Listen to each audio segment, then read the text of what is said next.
এই বিড়ালকে কখনো আপনারা কষ্ট দিবেন না, বিড়ালকে আদর করবেন, বিড়ালকে ভালো মতো পুষবেন।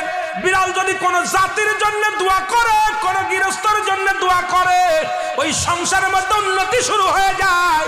ওই সংসারের মধ্যে আর এক নাম্বার হলো, যে ঘরে বিড়াল থাকে সেই ঘরে জিন আসতে পারে না, জিন বাস করতে পারে না। আর একটা ঘোষণা শুনে নেন, নবীজি বলে গেছেন, যে ঘরের মধ্যে বিড়াল ছানা বাস করে ওই ঘরের মধ্যে জিন জাতি প্রবেশ করতে পারে না। তাহলে ছোট ছোট মাসুম বাচ্চাগুলো যে ঘরের মধ্যে থাকে, মুসলমান অনেক সময় জিনের আশ্রয় পড়ে যায়, অনেক সময় জিনে আসর করে, ওই ঘরের মধ্যে জিনে আসর করে।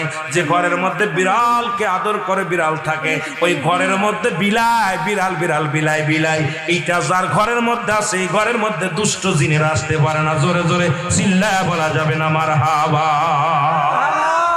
একবার নবী সুলাইমান আলাইহিস সালাম শুনতে পাইলেন পাশের বাড়িতে একটা কুকুরকে কষ্ট দিয়ে বিষ